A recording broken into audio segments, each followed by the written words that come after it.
All right, he's part of the facility. Great show on Fox. I watch it every single day. Former receiver for the Green Bay Packers and the Raiders. James Jones joins us now on ESPN 620. How we doing, James? What's going on? How's your Friday? How we doing, Coach? What up, fellas? Man, I see y'all moving on up to the east side, huh? Yeah.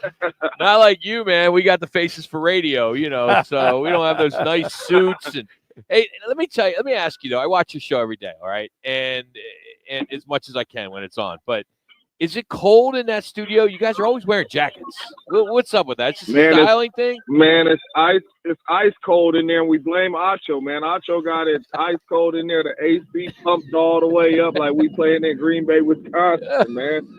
I'm like, bro, we're in LA, man. Turn this AC off, but it be ice cold. People got blankets and heaters, all that. We just extra soft now that we done playing. I saw the other day, I'm like, you had like a winter coat on, and I'm like, man, it must be cold in there. I'm like, what is going on?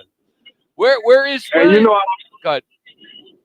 I invented the hoodie. I'm never gonna be. True. I'm never gonna be not. I'm never being cold anymore. I invented the hoodie. But no, the studios is in LA, man. Fox Studios is in LA and really close by Culver City. So you're commuting and you're coaching. I mean, you got a lot on your plate right now.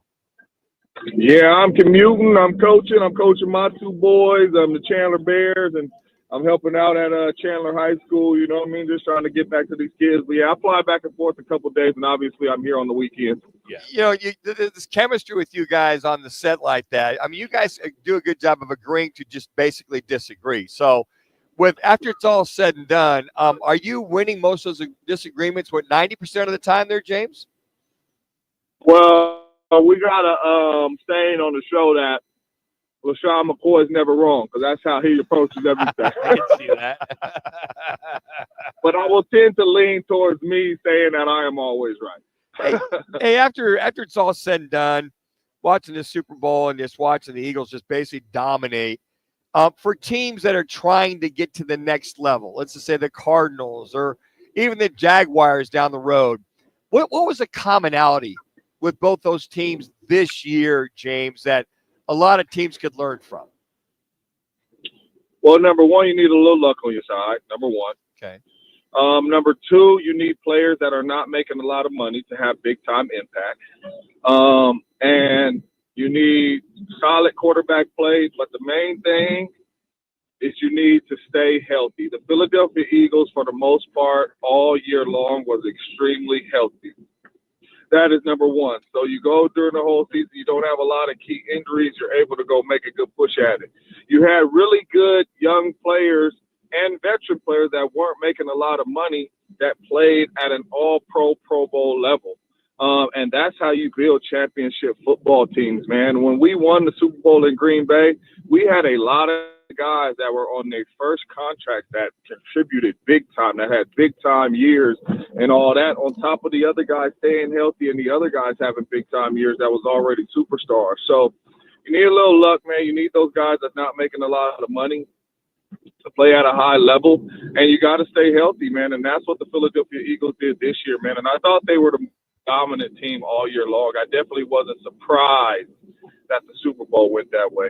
And I remember that wild card year you guys won the Super Bowl. You guys started off very rough, but you got healthy. You felt, was it Starks or Sparks, running back, came in, but you guys got hot at the right time, and you got it in the wild card game, and you took it all the way through to the Super Bowl. How much does that play into effect, getting hot at the right time as well, too? Oh, man, you can't say it any better than that. That's another key point to it all, too. Playing your best football at the right time. To be honest with you, Jalen Hurts was up and down all year long, but the last two games that mattered most, he played at an elite level, and he played his best football at the right time. When you watch the Kansas City Chiefs, even though they were 15-1 under Patrick Mahomes, because I don't count the other game they lost with Carson Wentz, they weren't playing really good football all year long. You know what I'm saying? They were playing up and down football, just finding ways to win games. But getting hot at the right time, that matters so much because you got to go on a run. You got to win 2 to 3 games in a row. And getting hot at the right time, man, you know what I'm saying, that plays a big factor in winning championships. James, what was it that got caught up? I mean, I agree with you with the Chiefs. I mean, they blocked field goal here, missed field goal there. Were they on borrowed time for a big game, or what was it they just never got that besides, you know, the 4-minute rushing? But what caught up to them eventually, you think? Well, I mean, to be honest with you, I think injuries caught up to him a little bit. The whole year you were without Hollywood Brown, you know, Isaiah Pacheco tried to fight his way back, and, you know, he wasn't really the same and didn't have the same role when he came back. So their running game wasn't like that. You lose Rashid Rice, so it's hard to replace him. And then you got just an older Travis Kelce who's not moving the way he used to move anymore. So I think they were, you know, they're a really good football team. They're well coached. They still have a really good defense. So they were just really gutting out wins off of the quarterback making the final play of the game or the defense making the final play of the game to win football games. But they are not really, when you look at their roster from top to bottom, they're not really a super talented roster from top to bottom. About 2 more minutes. Not up to them in the Super Bowl. James Jones joining us here on Rock and Manooch with Jimmy B, ESPN 620 Phoenix. All right, so you played with him, Aaron Rodgers. Is he going to play another year? Where's he going, James?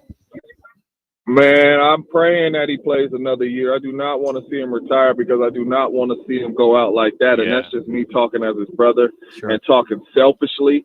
I do not want to see him go out. And I'm not even saying like that because I don't think people understand. This is a 40-year-old quarterback off an Achilles injury, and he threw for almost 4,000 yards and 28 touchdowns. If this was any other quarterback, we would be talking about what a year. Mm-hmm. But since he did not have the wins over there at the Jets, everybody wants to bash Aaron Rodgers. Aaron Rodgers could still play this game at a high level. I know he can. I want to see him go out with a bang, and that don't necessarily mean Super Bowl, but at least a playoff appearance and having an opportunity to go compete. So selfishly, as a brother and as a teammate of him, I want to see him play one more year. I don't want to see him go out like that, but we'll see the decision he makes. I talked to him a little bit, but I have not talked to him about like where he's going, where he's thinking of going. It's really just, you know, friendship, checking up on him, man, making sure he's all good. How long do you think it's going to take for him to make his decision if he is going to play? Not long. No? Not long. Do you think I think this year it'll be. How many teams do you how many teams do you think, James, are out there that would make some sense? And one more on top of that, could there be any scenario that he could come to Arizona and be here? And I know he doesn't want to be a backup, but even challenge Kyler because they need it. They need his backup, but maybe just somebody to lay the match. Absolutely not. Okay. Yeah. Arizona would be out, and to be honest with you, I don't even want him to come to Arizona. Number one, I feel like right now. Number one, I feel like right now where Aaron Rodgers is in his career, I feel like Kyler Murray is a better option. You know what I'm saying? Yeah. Number two, I think the teams that make the most sense, the Minnesota Vikings is number one for me. All right. The Pittsburgh Steelers is number two for me. And I'm hearing a whole lot out of Los Angeles that they are thinking about moving Matthew Stafford. Yeah. And Aaron Rodgers and his team really love L.A., and that can be a possible move if they move Matthew Stafford because they don't want to pay him $45-50 million a year.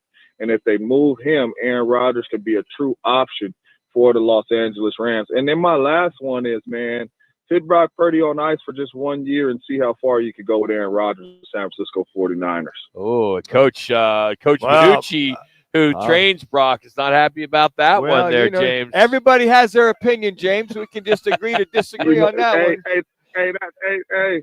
And we are still going to be friends even if we disagree, man. Coffee on me. You know, we have no hard feelings. That's just me throwing it out there. You know what I'm saying? I love it. If I was the Niners, I'm not saying it's an easy decision at all because Brock has played well. I'm just saying those are good to talk for options. So just real quick, what do you think Brock's number will be when they extend him here, hopefully real soon? What do you think per year? Well, I don't think Brock Purdy is in the elite conversation of the quarterbacks yet. Right. I don't. I think he can be a heck of a football player, but I don't think he's in that elite conversation yet. But to be honest with you, Manute, you know how it goes. It don't matter if you think he's in that elite conversation. If he's the next man up, that's the number. Yeah. You see guys like Tua, you see guys like Trevor Lawrence, you see guys, even though Jalen Hurts won the Super Bowl this year, but, you know, when you talk about stats-wise and where these dudes have been in their careers, Purdy is right up there with them. Yeah. So, you know, you got to believe the number's going to be around $45 million, especially he's an extremely young player. And I don't think him and his team should take anything less. And if you don't want to pay me that, man, you know, shoot, I'll play out these years, and then you can let me hit the market. James, we know you got a crazy schedule, man. We appreciate you taking some time for us. You've always been generous with your time, so thank you. We appreciate you. Thanks, Coach. Not a problem, fellas. Anytime I can make it, man, you know what I mean, I'll jump on with you guys and have some football conversations, man. Nice to hear from you guys. You got it. James Jones, you got to check him out every morning on FS1 on the facility. Former Packer Raider coach now. You can follow him at 89 Jones NTF. So appreciate him joining us today. And he's brought to you by our host today, the Right Toyota. Right price, right selection, Right Toyota here in Scottsdale on Frank Lloyd Wright Boulevard.